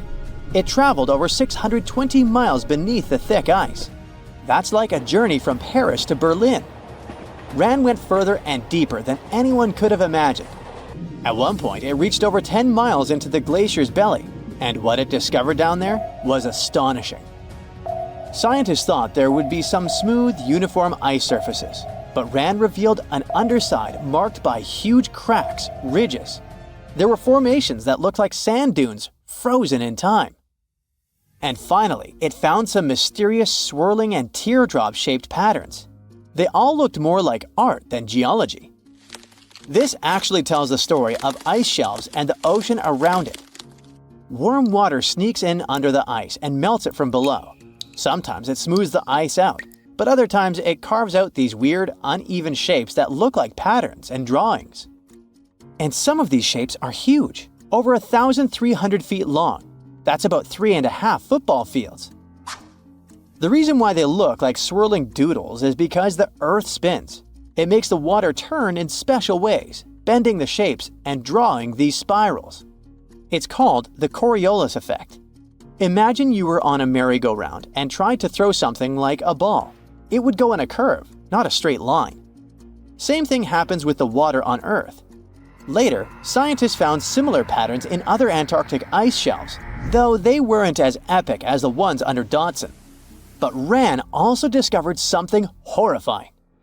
Turns out that these warm waters, aside from being great artists, are also a huge danger. The Dodson ice shelf isn't just hanging out serenely on the sea. It's part of a very delicate system and acts as a protective barrier that holds back huge glaciers in West Antarctica. The ice shelf is floating on the ocean, but it's still connected to the land. As warm water sneaks underneath it and the ice melts, the Dodson can't hold on to the land as tightly anymore. The protective barrier starts to weaken, and this lets the glaciers behind it move faster into the ocean. When those glaciers flow into the sea, they add more water, which could cause sea levels to rise, eventually changing our coastlines. Ran stumbled upon huge pockets where the ice was melting at alarming rates, all due to powerful underwater currents. It was like seeing a ticking clock on the glacier. The stakes were high, but luckily the submarine was ready. This time, it managed to return. And then, it worked for 5 more years, helping scientists with tons of useful data. The missions were daunting. There could be periods where Ran slipped into the pitch-black cavity beneath the glaciers, spending 24 hours without communication. But it was mapping every peak and every valley. It gained experience from over 40 missions below ice. Then, in early 2024, Ran went on a mission to the Thwaites Glacier. The mission was bold from the start. This place is also ominously referred to as the Doomsday Glacier. It's called that because it's slowly melting and has the potential to raise sea levels worldwide if it collapses. causing catastrophes everywhere. That's why Ran was dispatched to explore its underbelly, a place that had never been mapped so intricately before. The idea was to uncover the glacier's secrets, study how rapidly it was melting and why. This was Ran's second time exploring Thwaites. During the previous visit, it became the first sub to ever map the glacier's underside. Ran was exploring the depths from 650 feet to 1,650 feet. It sent a lot of data about how the Doomsday Glacier was slowly melting due to warm ocean currents. But while venturing into these icy depths, something went wrong. Out of nowhere, Ran vanished. Without warning, without a trace. One moment it was sending back crucial data, and the next it had slipped into the abyss. No distress signals, no final transmission, and it didn't return to the point it was supposed to. People sent extensive searches, helicopters soared overhead, drones buzzed through the frozen skies, but no sign of the submersible emerged from the glacier's grasp. After a while, Ran's batteries would certainly run away. So at this point, it had definitely been swallowed by the abyss beneath 1,500 feet of ice. That was a huge and sad loss for the scientific team. The scientists at the University of Gothenburg are now looking to replace Ran and continue their important research under Thwaites. To this day, scientists have no idea what happened to it. Some say it may have been trapped in the ice. Others believe it was pulled away by an unseen current. It also might have collided with something unexpected. Whatever the truth is, its disappearance has left scientists stunned, and it looks like the ice shelf will hold on to its secrets a little longer. At least we gained a treasure trove of knowledge from Ran's journey. Scientists keep exploring Antarctica, looking for history that hides under the snow. For example, they discovered that around 90 million years ago, a lush temperate rainforest thrived near the South Pole. They revealed an ancient world far warmer than they ever imagined. Deep in Antarctica, they unearthed fossilized roots, pollen, and spores preserved in the soil. All this shows that there was a swampy rainforest that flourished despite months of polar darkness. All these discoveries changed our understanding of Earth's climate, both in the past and the future. Over millions of years, our planet has changed a lot.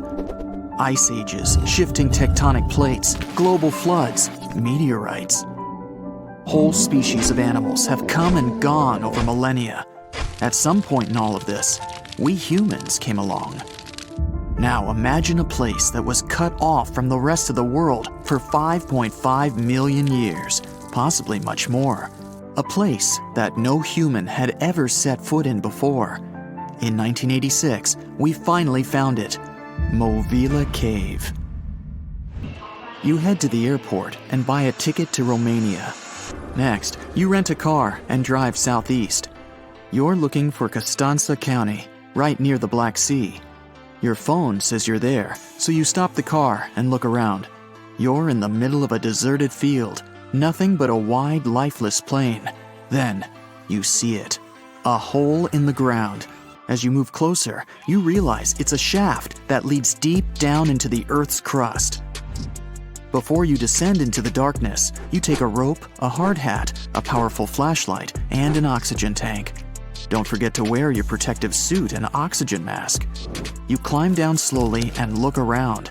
It's pitch dark below you, and you feel a little uneasy.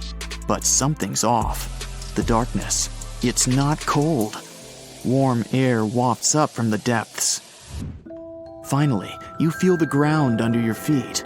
You look around and see a lot of tunnels ahead that lead into the depths of the cave. The tunnels are covered with dry clay. Moving forward on all fours, you notice something. The air is getting warmer and wetter. You come out of a narrow tunnel and find yourself in a huge cave with a lake in the center. Now for the hard part, you have to dive in. The moment you get in the water, you get attacked by the smell of rotten eggs. You've just touched sulfide water, and now smelly hydrogen sulfide is everywhere. That's not all. The cave is also filled with carbon dioxide.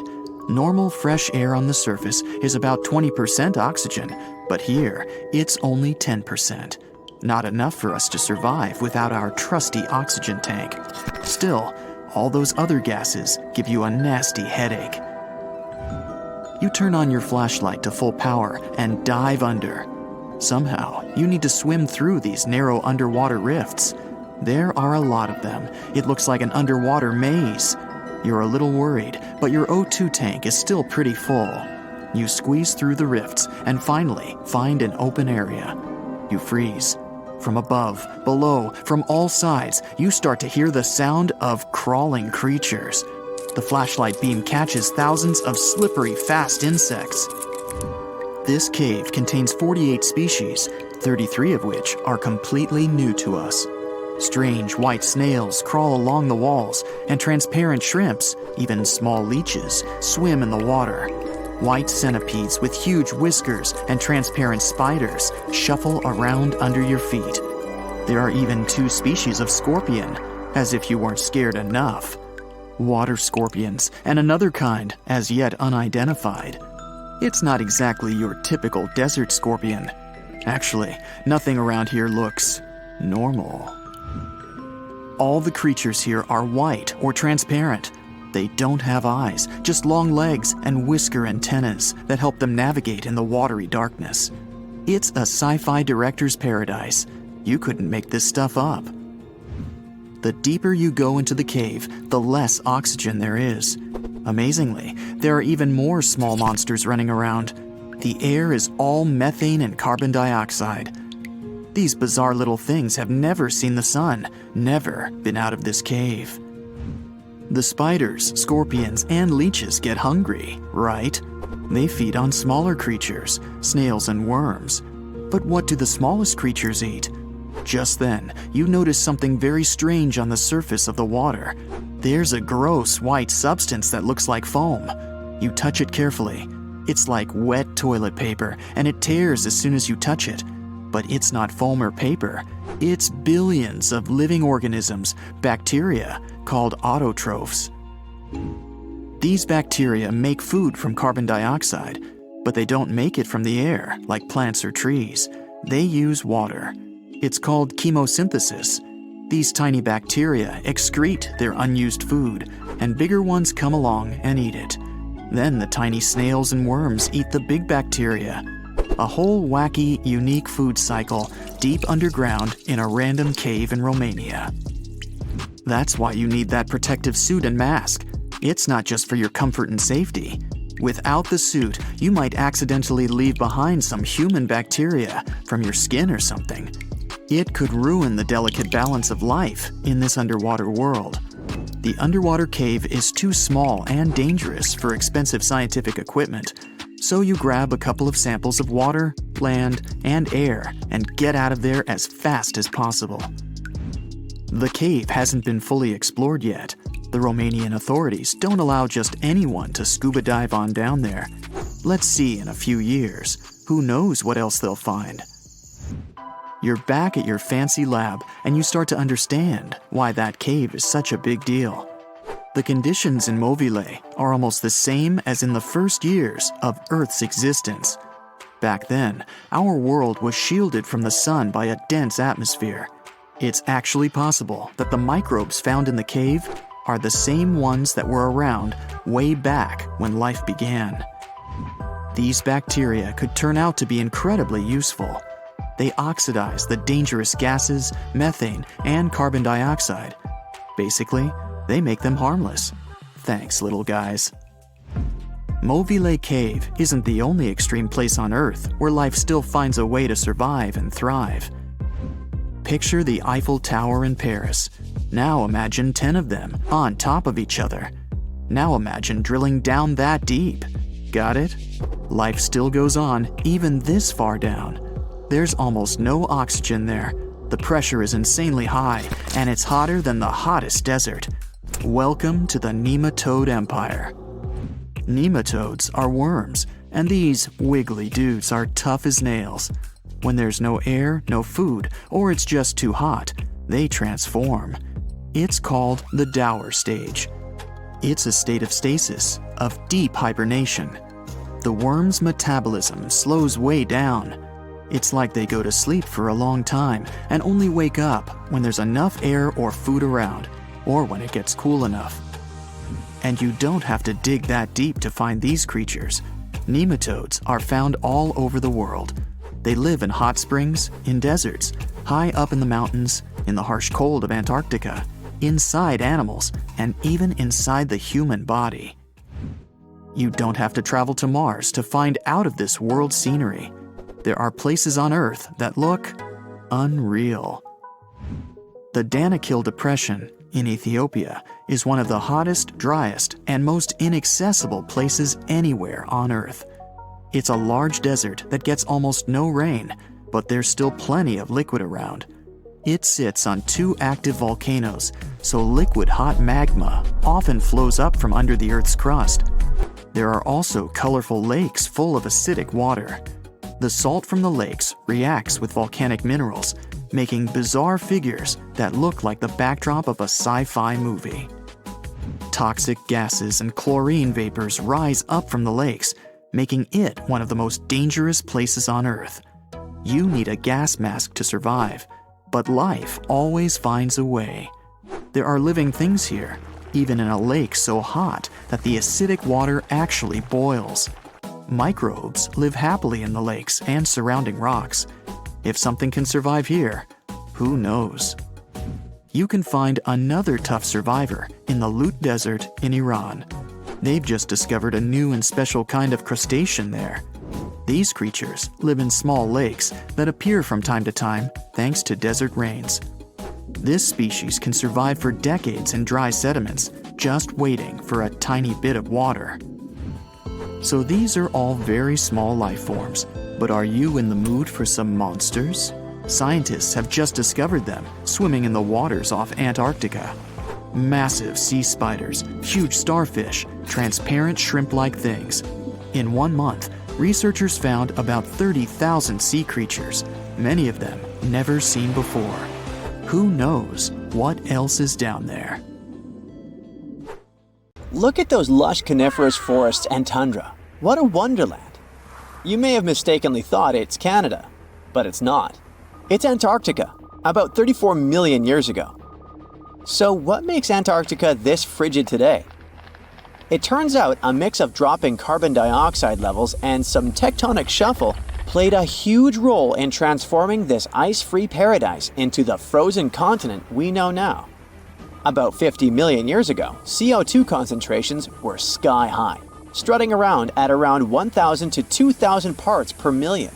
But as those levels tumbled down, global temps started to drop, paving the way for the mighty ice sheets that later took over Antarctica. While the CO2 dive was happening, tectonic activity was also working its magic. The big split between South America and Antarctica opened up the Drake Passage, which created the Antarctic Circumpolar Current. This powerful current acted like a bouncer, keeping warm air and ocean currents from crashing the Antarctic party, and helping keep things rather frosty.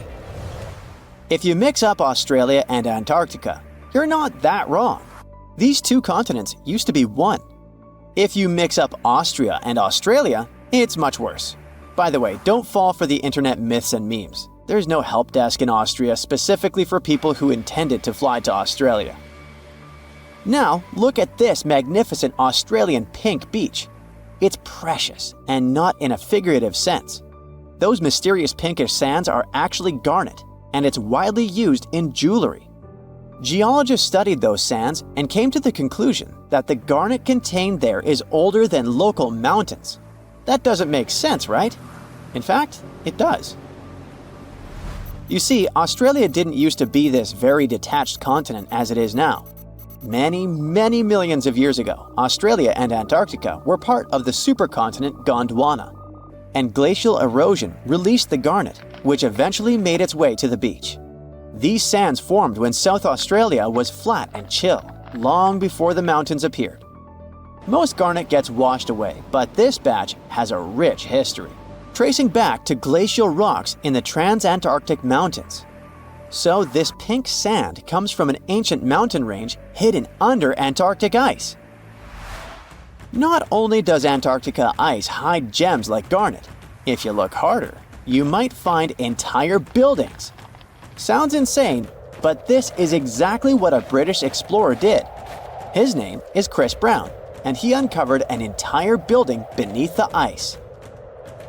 He was traveling to the pole of inaccessibility, and it all started with a bummer. Chris and his son had their plane broken.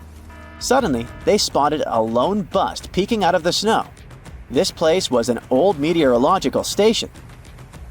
Despite freezing conditions, Chris and his son Micah had a blast exploring. Chris is on a mission to conquer all 7 earthbound poles of inaccessibility and has tackled 5 so far. I guess you already know that Antarctica is the largest desert on Earth, much larger than the Sahara or the Gobi. Still, despite being the driest continent on Earth, it boasts a seriously weird waterfall. Nestled in the mesmerizing McMurdo Dry Valleys, it's 5 stories tall and looks like it's gushing blood. It's even called Blood Falls. It may look outlandish and even frightening, but its nature can be easily explained. The water that creates this crimson cascade was once a salty lake, but over time, it became sealed off from the outside world when glaciers formed on top of it. Now, this ancient water hanging out 1,300 feet below the surface has cranked up its salt levels to 3 times saltier than the ocean. This salt water is also loaded with iron and gets 0 oxygen or sunlight. When the iron-rich water trickles through a crack in the glacier and meets the air, it rusts up, turning dark red. You may have mistakenly heard that no bug species belongs to Antarctica, but it's not exactly true, because there's this tiny Antarctic midge living there. Plus, there are some spiders too. Those aren't your average spiders hanging out in the darkest corners of your apartment. Those are critters lurking in the chilly darkness of the Antarctic ocean floor. These little marine creepers are actually arthropods and can stretch around 20 inches across. As if that wasn't bizarre enough, they also breathe through little holes in their legs. Quick question. What's the color that you associate most with Antarctica? I'm sure it's white. That's my association too. However, Antarctica may look like a slice of watermelon. That colorful snow comes courtesy of a tough little algae called Chlamydomonas nivalis. When things start to warm up during the Antarctic summer, these little guys release their vibrant red and green spores, painting the snow in wild and funky colors. But it's best to steer clear because that snow is not just a pretty sight. It's also toxic and definitely not edible. Searching for fossils is always a blast, but when you're in one of the most remote spots on the planet, it gets even more exciting. A diverse team of scientists recently hit the mother lode, pulling in over a ton of fossils from ancient marine life, dinosaurs, and birds from the late Cretaceous period, about 71 million years ago. Their adventure kicked off with a flight to South America, followed by a 5-day trek through the infamous Drake Passage. Upon reaching Antarctica, they set up camp using helicopters and inflatable boats. You might be thinking, why dig in Antarctica with all that ice? Well, it turns out there are places where rocks pop up, depending on the season. The team went to James Ross Island, located in the Antarctic Peninsula, and they went there during February and March. And that's one of the few parts of Antarctica where in summer, rocks are exposed, and those rocks can come from the age of dinosaurs. The expedition was a success, as they discovered over a ton of remarkable finds. Next up, the fossils will head to Chile before making their way to Pittsburgh's Carnegie Museum of Natural History. Among their discoveries, they found relics dating back about 71 million years, alongside some around 67 million years old, including plenty of snails, clams, and various marine creatures. Yikes! Look at this creepy sea worm. It could live in LA and be a star in a horror movie, but it chooses to call the chilly waters of the Southern Ocean near Antarctica its home. These worms can grow up to 8 inches long and 4 inches wide, but don't let their spooky exterior trick you. Research suggests they might actually be superheroes in disguise, playing a vital role in keeping ecosystems buzzing. Now, see that head? It's not really a head. It's just a retractable throat that helps this toothy creature chow down on its meals. Antarctica has many creepy critters to offer. Let me introduce you to the Antarctic strawberry feather star. It's not like Patrick from SpongeBob, though. It's more like a deep-sea creature straight out of a horror movie.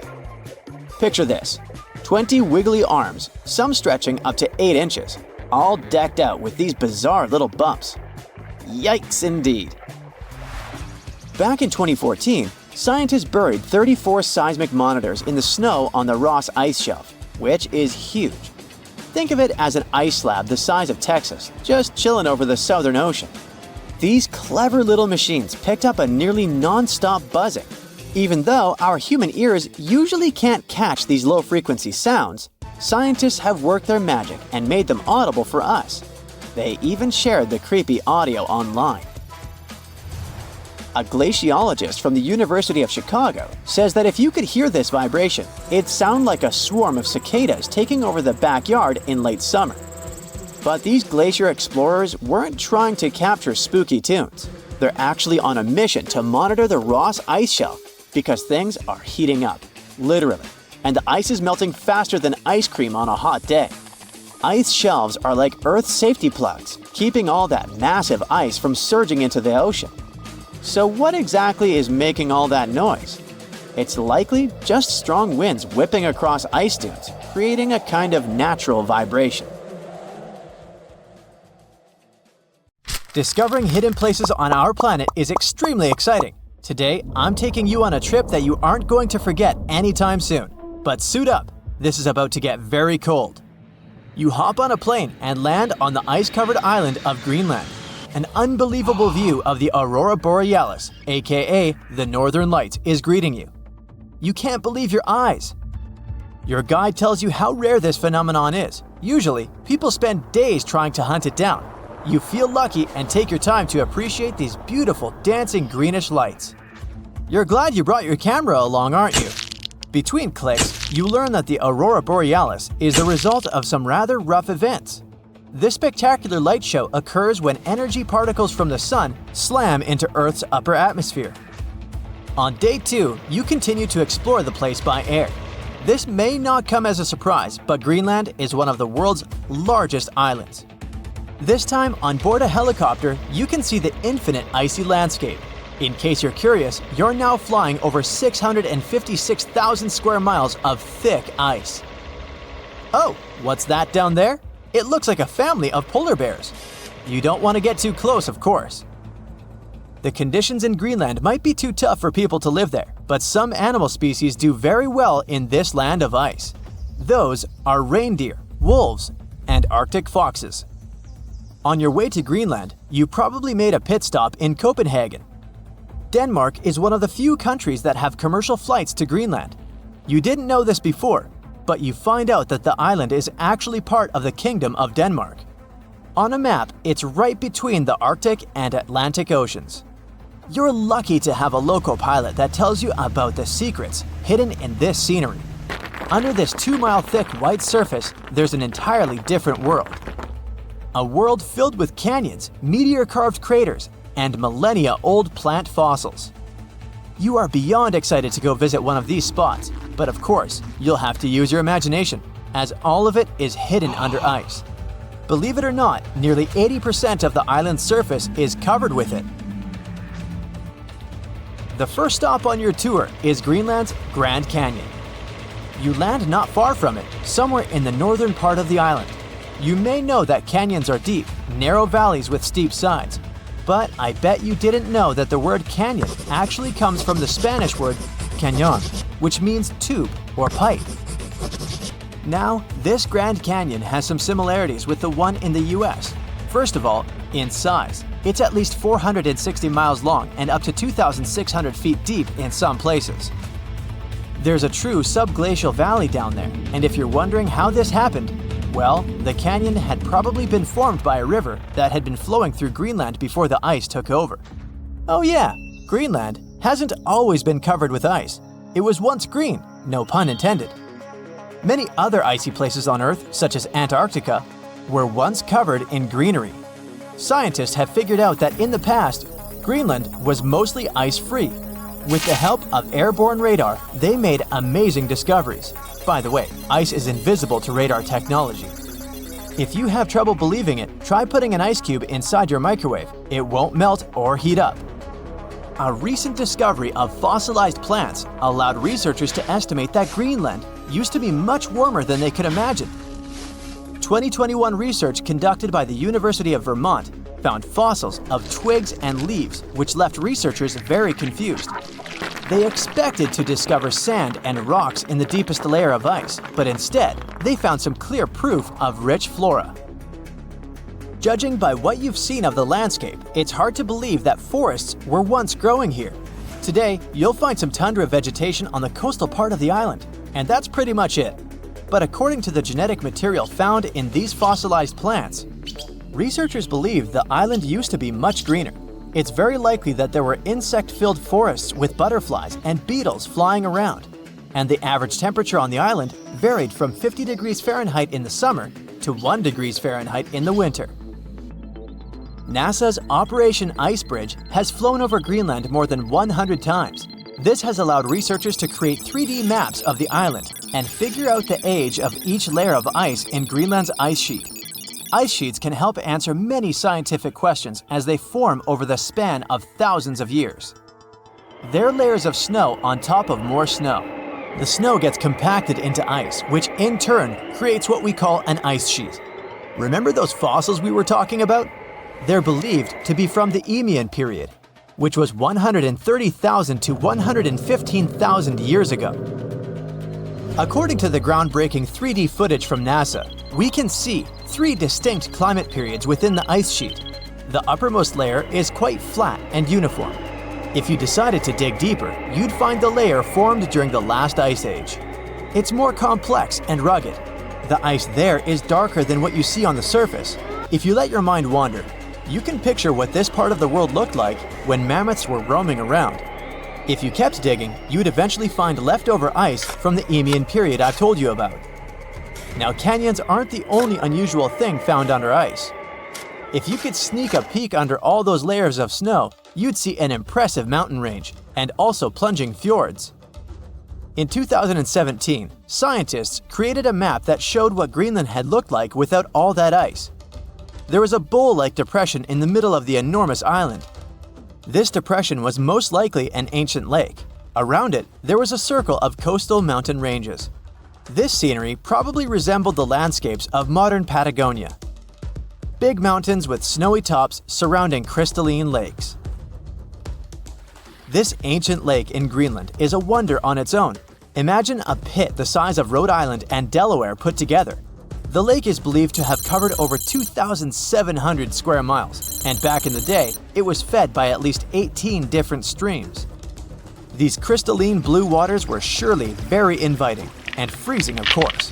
But if you ended up going for a swim, I'd say be careful, as the water could get up to 800 feet deep in some places. On day 3 of your adventure, you discover a true under-ice water park.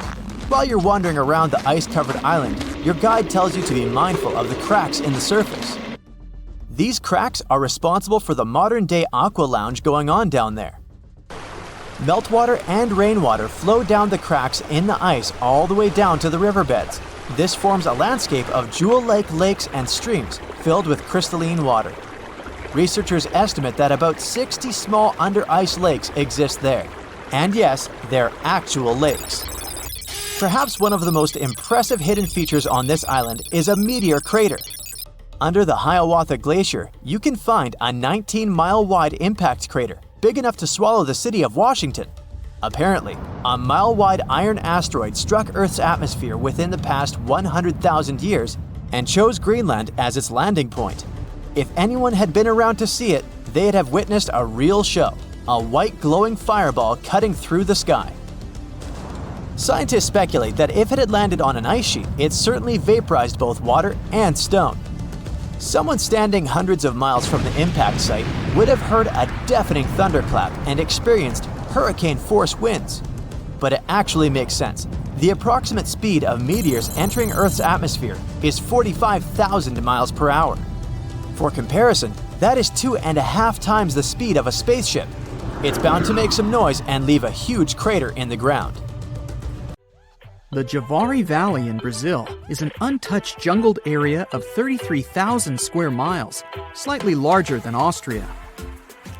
This place is protected to stop outsiders from entering. This isolated area is home to one of Brazil's largest indigenous territories. Here, uncontacted tribes with no understanding of the outside world can live peacefully in the jungle. Observation is only made by officials from the air. It provides a small glimpse and a better understanding of how early hunter-gatherer societies once lived. Up to 3,000 inhabitants within 14 different tribes live deep inside the reservation in up to 19 villages. This makes the Javari Valley one of the largest concentrations of isolated peoples in the world. It's illegal for outsiders to enter this area, as contact with outside humans would be volatile to the natives' health. These remote tribes haven't evolved an immunity to the many bacteria that we have, so it's crucial they are left alone. Within the Vatican, there is a massive secret storage room. It contains up to 52 miles of shelving for archives that date as far back as the 8th century. It contains many significant letters, books, and other documents from notable people collected by the Vatican. One letter from Abraham Lincoln here is from the 1860s, discussing the progress of the USA with the Papal States. Another is from Queen Mary of the Scots when she sought help from the Pope in 1587. And there are even documents regarding the trial of Galileo in the 17th century, as he questioned the true movements of the Earth moving around the Sun. There are 1,200 years of documentation regarding world events. However, most of it is secret, as access is only provided to academic researchers. And to be one of those, you will need to be the minimum age of 75 and must renew your request for access to the room every 6 months. And even then, while you poke through the secret documents, you are under constant supervision of the Swiss Guard. With so much secrecy, it would be interesting what else could be hidden in these confidential documents. Halfway between Hawaii and Australia lies the lonely Howland Island. It has a long history of being an isolated and unforgiving location. Since 1857, miners spent 2 decades extracting bird droppings that were centuries old, a valuable fertilizer at the time. The island was abandoned until 1935, when the USA attempted to make a colony there. They were excited to build its first airport. They expected it would one day be a great location for a stopover flight, creating an easier connection from Australia to California. A flight path had even been prepared on Howland Island for the arrival of Amelia Earhart. It was all set up as a landing point for her circumnavigational flight of the globe. Unfortunately, Amelia lost contact before making it to the Isle. The dream of the airport to be used on the Trans-Pacific flight path was abandoned, and the colony soon dispersed with no further attempts to repopulate it. But the island is now a protected reservation for the fragile ecosystem that surrounds it. It's visited once every 2 years to assess the regeneration of wildlife, and no one is allowed to enter without official authorization. Heard Island is an offshore territory of Australia. 80% of it is covered in ice, and it has the country's only active volcanoes. It's also surrounded by glaciers, with the highest descending to sea level from 7,900 feet. If you're lucky enough to gain authorization to access the island, you can do this only by sailing 4,000 miles across rough seas. After you've successfully sailed the long voyage, you'll find yourself in this uninhabited 142 square mile territory. Congrats! You've made it to one of the most isolated places in the world. Only whalers and sealers sometimes lived here until the 1880s. And since these whalers left, only researchers have made the daring voyage. Since 2011, no one has returned. All the buildings have broken down over the years from the extreme weather, so it's not the best option for a vacation. With freezing temperatures and powerful winds that can reach 110 miles per hour, only the hardiest of plants and animals can survive this place. In France, there's a network of caves called the Lascaux Caves that provides artwork that is truly unique. Wall paintings that date back 17,000 years ago from the early Magdalenian age provide around 6,000 images. They decorate the walls, giving a great insight to what types of animals existed in that ancient period. Some of the animals portrayed have been extinct in France for thousands of years, like the ancient aurochs and rhinoceros. Painted in a mixture of red, yellow, and black colors, made from several different mineral pigments, the pictures depict what hunter-gathering societies hunted from the region, but the ingredients were vulnerable from tourists' visits, which were then stopped in 1963.